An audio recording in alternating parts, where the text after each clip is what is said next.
Hi, Ed here for Gaiscioch, and once again we're in the Unreal stand here at EGX Rezzed, and we're currently interviewing the team from Tetra. They're all the way down from Leeds, so if they're a little tired, give them a little leeway. It's probably been a long day. Hi guys, can you introduce yourself for everyone? So my name is Zach. I am the environment artist at Oceanspark Studios. And my name's Dan, and I'm in charge of most of the 3D animations. And you're here to show Tetra to everyone here in London. Tell us a little bit about the game. So Tetra at the moment is a single player campaign kind of mode where you are defending against waves of enemies that will all be coming after trying to destroy your relic. So we have quite a little bit of narrative going on and a backstory behind characters and the elements behind it. So it's called Elemental Awakening. That's based on because each character has their own element. So you got water, fire, nature and earth. So we really wanted to push that. So that's the current build that we have with us at EGX, sort of just an RPG with defense where you can get involved in questing, using as many spells as you want. We wanted to just swarm people with enemies so that they could have fun casting all different types of abilities. Okay, in the game itself, it seems to take elements from a lot of different formats. We've got a bit of tower defense, a bit of open world RPG, possibly even a little bit of JRPG. What was the inspiration for Tetra? We looked at a lot of different games, and we took the core points of each ones that we enjoyed. We looked at like tower defense games, and we got annoyed at the fact that when you played it, you come back out into the lobby and you're like, well, that's that then. We wanted to enjoy it more. You wanted to carry on, do more quests. We looked at WoW's like style of play, and we looked at it, and we looked at how they looked at the textures and how it looked, and we thought, yeah, that's brilliant. We want to bring that in. We played like Dungeon Defenders, and we saw, I like the way that they're working. We took little bits from each element of those games and built it into something that we thought was different and a bit unique. Yeah. So is part of that really to build in persistence to the game itself and bring players in and build a sense of community within that? The thing that was with it was, like Dan mentioned with these other games, there was no real immersion or reason behind why you're doing what you wanted to do. Yeah. We wanted people to be drawn into, this is this character, this is why you should be attached to this character, but at the same time somebody else might be attached to another character, and we wanted it to like have a reason and have some immersion to the levels, which is why linking different environments with different immersive things that are going on in the world, just it allowed us to open it up a lot more. Like Dan said, instead of just sending somebody into a map and being like, right, there's the game, now leave and go start another one, we wanted it to be like, you arrived in this village, they need your help, this is why your help is essential, you help them, you are now allies with this zone, and that allows you to unlock more quests, dungeons, gear,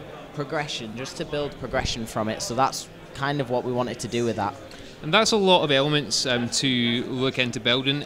How long have you been building Tetra? So Tetra is currently 4 months into development at this stage. There is so much more that we want to add to it, and that we just physically can't with the time we've had. But we are looking for Kickstarter funding because this will allow us to hopefully drop out of our part-time jobs and do full-time working on Tetra, which in an ideal world that'd be perfect because we could actually implement everything we needed to do. But yep, everything you currently see is just 4 months. So that's quite impressive for 4 months. As you've said, you've been working alongside part-time jobs, and a lot of indies here have had a tough time getting started. How's that been? Well, I'll let you speak. It's kind of been a snowball effect, really. We started off not really knowing what we were getting into at the start. We didn't expect all of the business side of things to come through. We didn't expect any of. We expected to go into there and like, right, we're building a game. That's the key of what we were doing. Yeah. And we learned so much from this, and it's such a good experience. And it's been really snowball. Like coming to these events was something that we dreamed about. We walked into these like last year and thought, our game, we want our game here, and we never thought about it, but it's just been a snowball, and it's just after thing after another, and it's been great. And how have you found Rezzed? How's the reception been for Tetra? It's amazing. Yeah, it's been absolutely amazing. I mean, seeing people play a game, but then not just playing it and saying, I like that, saying, what they can do to improve it, and it means a lot because the community side of it is what we really wanted to push. It's not like if people sit down and just play your game and it's like, yeah, that were good. I mean, yeah, that's good news, but at the same time, that they don't seem passionate about your game. Whereas if somebody sits down and says, that were really good, but I suggest this, you know straight away they're interested in that because they want to do it. So, and at the end of the day, we want to build a community, which is why after 4 months we've come down to here, because we want to get people interested in the game now, to build a community so that people can really feel that they're putting back into us, and then we can put back into them. So that's great. So the crux of that is complain. If you play a game, complain about it. Let us know what's broken. Let us know what's wrong. I mean, we know what's wrong, but you'll find other things. You'll find a lot more than we can find. Like, it's very stressful. We sat through Warrior on Tuesday. Tuesday. Bear in mind, we're setting off for here yesterday, which is the Wednesday. I was putting invisible walls all around the map because I thought someone's going to try and break this. We need to put a wall blocking that. First person that sat down today, jumping against an invisible wall, going, wanted to get down there. I'm like, yes. Well, that's going to be one of the it's going to be one of the things you have to consider when you build an open world game. In terms of the game itself, what are you looking to achieve with Kickstarter? What sort of goals are you set, and what's that going to be used to achieve? So we've aimed for 25,000. Yep. That is simply because that'll allow us to put 5,000 back into the business for events and so forth. But that'll also allow us to pay a wage to ourselves, which is more than our part-time jobs now. Currently we're students, and this is our placement year. So we've set this up. We've just decided to, instead of taking a year off, just hit this head first. We wanted to go straight in with an ambitious project that we know people would be behind. So we've just thought like that, as long as we get enough to survive off and be able to put more time into the game, that's what this is all about, just being able to put more money into the game instead of having to take time away from the game to get money that way, if that makes sense. So yeah, certainly. Something I've also noticed in the game is the soundtrack. I believe that you've got a fairly well-known composer. Yep, so currently we're working with a lad called Chris Haig, who he's worked on some massive music in the Hollywood industry and all that kind of stuff. He's worked on some massive film titles. I won't list them, I might get them wrong.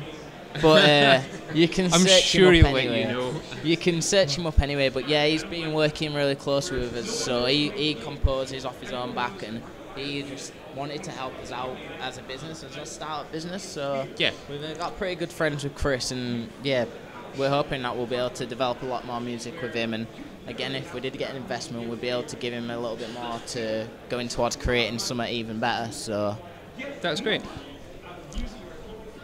So there are currently 4 races in Tetra. Is that how many races you're going to have at the end of the development phase, or are you looking to put more in? We're looking to put quite a lot more in. We've come up with the idea that we're going to have it based on the periodic table. Yeah. So we're going to have characters that are based on hydrogen or oxygen, or just it gives it that kind of thing, because we researched it and went, hydrogen, that's power for stars, we can do something with that. And it's just it opens up a whole new dynamic to, instead of just having fire and water, there's so much more we can do because there are elements for that.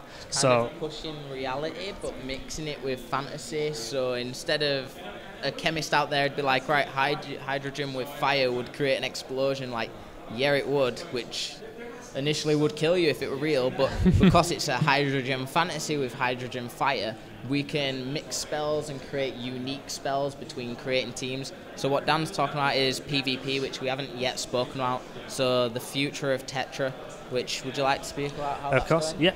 So we really want to push a very big PvP side of things, where you defend against 2 different relics, one on your side and one on the enemy's side.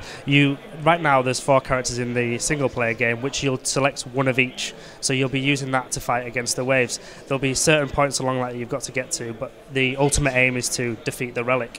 So once that's done, well, basically we're going to push in the fact that these elements all play off against each other, so it brings out a whole new strategy side of it. So you select who you've got, and then you look, and then you've got to work it around who your team has. That being said, that means that it kind of brings a whole new dimension to the whole PvP side. It's not just about abilities and skills, it's more about the character itself. So I think the best thing to compare that to is think of World of Warcraft Arena, but instead of controlling one character and gearing one character, you'll have a team, and you can level that team up as a team. So you're not just leveling one character, you're leveling 2, potentially 3. And like Dan says, you can combine these elements with each other to create something better. The idea is, so instead of, like, this goes back to immersion, instead of just having you kill this faction, they kill you, we want to have you defend your relic, but they're defending theirs. At the same time, there's objectives within the map, which you need to be aiming for to give you buffs to help that. At the same time, you'll have somebody defending that relic from their pressure coming towards a relic. It's really, really tactical. Think MOBA, but think third-person World of Warcraft type open world at the same time. Something that's never been done before, which is why we really wanted to create something this immersive and this kind of powerful. Wow. Big task. That is thinking big. Well, what we'd like to know is where we can find out more about Tetra. Well, we have our website. We have oceansparkstudios.co.uk, which is the team's website. That directly links back to playtetra.com or .co.uk. We bought both because we know people are lazy with .co.uk. It's an extra letter. It is. There's no need for it. If you can have .com, you don't need .co.uk. So that's the best place to keep updated. It is great if you make an account because it allows us to keep in touch with you, and it also allows you to keep in touch with us, which, like I said earlier, this game is all about community. We need your help to build the game that's missing from the market, and with your help we can do that. Well, I have to say, you have some massive aspirations, and I really hope you manage to achieve your goal and make them.